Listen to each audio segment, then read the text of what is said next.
waayahay aan u soo laabano haddana dhinaca Jubbaland xiriirkiina waayadan dambe ma fiicnayn aad buu si xumaanayay waxaad cunaqabatayseen oo jarteen duulimaadkii Jubbaland haddana waxbarashadii Puntland waatan aad ka hadlaynay Jubbaland oo kale ciidamo ayaa la geeyay gobolka Gado ciidamadaas waxay dadku arkaan in gobollo iyo deegaano nabad ah ay dawladda federaalka ku duushay iyadoo markaas xal u helila oo sugila nabadda wadada gobolka Banaadir ama Jowhar iyo Afgooyo kala wadadeedii oo wali amni aan ahayn in Gado la tago dad badan waxay arkaan faragelin iyo duulaan ku socota maamulka Jubbaland arintaas maxaad kaga jawaabaysaa runtii waana sidaro waa waxyaabaha aan rabno inaan bedelno perception-ka fahamka siyaasadda inaan bedelno ama hab dhaqanka siyaasadda inaan bedelno oo loo arko dawladda federaalka inay tahay dawlad ka baxsan foreigner in loo arko dawlad shisheeye in loo arko hab dhaqankii jira wuxuu ahaa dawladihii dariska ahaa yaa runtii saameyn ku lahaa dalka Jubbaland markaad tiraahdo iyo meelo badanba markay soo galaan dawladaha dariskana waa okay waa wax wanaagsan markii dawladda federaalka ahayd oo mas'uulka ka ahayd ay tiraahdo xuduudaha yaan ilaalinayna amnigiis waxa soo galaya wax baxaya waxa way faragelin bay sameysay waa dhaqanka aan rabno inaan bedelno dawladda federaalka iyada ka mas'uul xuduudaha waana wax dastuuri ah waa dhab in awoodeena aysan marmarka qaarkood aysan gaaraynin waa laga yaabaa laakiin waa inaan isku dayno in xuduudaha dalka laga soo galayo bari iyo badba in dawladda federaalka bacdama ay tahay iyada awoodaheedii qayb kamid ay tahay inaan ilaalino iyo inaan bedelno perception-ka Kenya hadii fargelin ugu sameeyso waa okay dib ma laha Kenya maxaa ka galay Jubbaland iyadu maxaa ka galay Kenya shaqo kuma laha Jubbaland shaqo kuma laha fargelin kuma sameyn karto waxa naga dhaxeeya arin badda naga dhaxeeya arintaas badda ahna runtii meel kasta u maraysaa sidii ay saameyn ugu yeelan lahayd ama leverage ugu yeelan lahayd Jubbaland anagana ma doonayno Jubbaland inay u ekaato wax runtii naloo isticmaalo dhibaatada Soomaaliya loo isticmaalo ma ogolaanayno cidii ka shaqeynaya ama facilitate garanayana waxaan u aqoonsanaynaa inuu yahay qof aan ka shaqeynin danta Soomaaliya aan ka shaqeynin marka anagu waxaan u taaganahay oo naloo dhaariyay difaaca dalka naloo dhaariyay ma ogolin shisheeye faragelin shisheeye ma ogolin anaguna ma faragelinayno arrimahooda anagu Kenya ma faragelinayno Ethiopia ma faragelinayno Djibouti ma faragelinayno iyo wadamada kale oo ma faragelinayno oo mana doonayno inay noo arkaan inaan runtii aan ku sameynayno faragelinta noocan oo kasoo mana aqbalayno in loo isticmaalo dawlad goboleedyadeena aan ognahay qaarkood in dibadaha laga soo dhistay oo igad loo soo xil saartay dhismahoodii ma garat in ay noqdaan caqabad lagu dhibo dawladda dhexe hab socodka iyo horumarkeeda iyo mustaqbalkeeda lagu carqaladeeyo ma ogolaanayno dawlad goboleedyada aan raaliga ka ahaynna xiriirka wanaagsan idan la yeelanin inaad go'doomisaan mararka qaarkoodna aad ku duushaan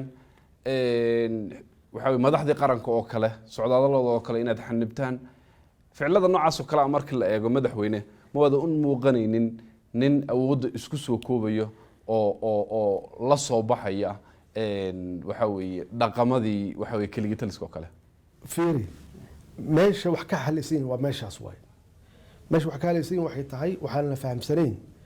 systemka aan haysano oo federaalka la aaminsanin dadka hadalladaas ku hadlaya waa meesha anaga aan ka soo galnay siyaasadda oo aan dhig joojinta ka sameynay inaan bedelno faragelinta shisheeye oo aan soo celino sharafka iyo karaamada dawladda Soomaaliyeed iyo ummadda Soomaaliyeed dalkan Soomaaliya meesha ay joogto kuma gaarin iyada dhexdeeda khilaafaad kaliya ka yimid ma aheene waxay ahayd wax designed qorshaysan oo dibadaha uga yimid Soomaaliya inaysan xana qaadin inaysan socon waxaana la soo adeegsaday iyada dhexdooda la soo adeegsaday awal waxa la soo adeegsan jiray prime ministerka iyo madaxweynaha iyo prime ministerka la soo adeegsan jiray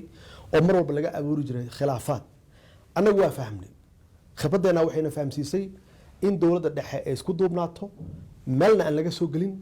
si dalkaani uu u hana qaado uu u socdo oo aan uga leexno jidadkii hore loo qaadi jiray oo khaldanaa markii taas aan ku guulaysanay yaa waxaa nalooga dhigay caqabad dowlad goboleedyadii caqabad nalooga dhigay qaarkood nalooga dhigay marka laga hadlaya dowlad goboleedyada horta runtii in laisku qaada maaha kulligood waxaan ka hadlayna waxa weeye waa hal wey laga yaabaa hadday u badato waa laba laga yaabaa inkastoo dee weli Jubbaland ay muran taagan tahay oo electionkii dhacay annagu aan aqoonsan aanan waxba kama jiraan wey marka macquul ma aha in la yiraahdo dowladda dhexe waa inay maxaan ku raahdaa siyaasadeedu ay xaliso problemyada dhan wax dhici kara maaha way jiraysaa hal ama labo ka aragti duwan waa jiraysaa oo adduunka ka jirtaa halka ka jirtaa Ethiopia ka jirtaa Kenya ka jirtaa Mareykanka hadda arkaysaan impeachmentiga ka socda waxaan arkaynaa hadda Ingiriiska wixii ka socday way imaanaysaa kala aragti duwanaansho dhanka siyaasadda ah laakiin macnaheedu ma aha burbur ma aha iyo in loo arko in la kala tagayo ma aha arinta adiga aad sheegtay marka oo anaga ku shaqeyno hadda adiga afkaaga ka dhawaajisay annaga waxaan ku shaqeynaa waxa dastuurka waafaqsan oo ah madaxweynuhu waa head of state waa leaderkii dalka weeye wuxuu u xil saartay arrimaha fulinta ra'iisul wasaaraha iyo xukuumadda waxaan ku siiyay awood yaan ku siiyay sidii hadee sida loo yahayna dowladii iga horeeyay waa muuqatay runtii in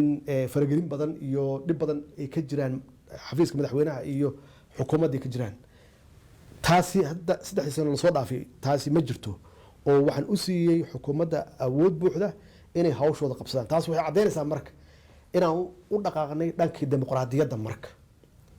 kala talis ma dhankii dimuqraadiyadda ilaalinta dastuurka iyo sharciga cid walba inay hawsheeda qabsato anigu se aan gadaal ka taagnaado aan talada bixiyo wixii khaldanna aan saxo waxa soo hartay arrimaha dowlad goboleedyada waxaan nagu socday muddo dheer fargelin haddana waa nagu socotaa dowladaha dariska qaarkood waxay nagu hayaan Kenya ay koow ka tahay fargelin iyo nagu haysaa taasi shaki kuma jiro oo waxay rabtaa leverage inay ku yeelto Soomaaliya ha ahaato arrimaha badda xuduudda badda isku haysanno hadda maxkamadda taala warqadan u qornay aan leenahay naga joojiye fargelinta aad nagu haysaan Ethiopia waxaa naga dhaxeeya wada shaqeyn fiican oo waxay joojisay dhaqankeedii hore oo ahayd inay u yeerato dowlad goboleedyada inay la shirto inay kala macaamisho waxyaabihii annaga nagala macaamil lahayd oo way joojisay xaqiiqatan Kenyana waxaan runtii aan faraynaa ama aan fartiin u diraynaa inay joojiso faragelinta maxaa yeelay ma ogolaanayno annagu ma rabnaan faragelino arrimaheeda gudaha iyaduna arrimaha Jubbaland iyo arrimaha Soomaaliyana ma ka ogolaanayno inay farageliso waxaan rabnaa inaan yeelano calaaqaad ku dhisan is-ixtiraam iyo wada shaqeyn laakiin iysan ma ogolaanayno inay noqoto hal dhinac oo kaliya marka waxaan diidnay wax kale meeshan ma yaalaan waxaan diidnay inaan ku shaqeyno wax ka baxsan dastuurka yaan diidnay dowlad goboleedku wuxuu siinayaa awood yuu siinayaa oo iyagu ay leeyihiin dowladda dhexena waxay leedahay awood gaar ay leedahay waxaa jira awoodo noo dhexeeya aan wada leenahay xuduudaha annaga iskale hadday tahay cirka hadday tahay dhulka wax una qabateen la yidhahda ma jiraan waa inaan ogaano waxa soo galaya dalkeena soo galaya inaan ogaano oo meeshii immigration u joogo haddii marka maamulkii uu yiraahdo immigrationka ma rabo ma soo galayaan oo ma imaanayaan wixii dowladdu ay lahaydna ma ogolaanayno oo waa iska celinaynaa khasbiyan marka waa inaan helno some mechanism qaab farsamo inaan helno aan ku xaqiiqsano waxa soo galaya iyo wax ka baxaya inaan ogaano dowladdaani runtii waxay ka shaqaysay inay soo celiso sharafka iyo karaamada ummadda Soomaaliyeed iyo ka shaqaysay waxaan horumarinay wada shaqaynta dowladaha shisheeye aan leenahay waa jiri karaan dowladda aanan runtii wada shaqayn fiican in naga dhexin waa jiri karaan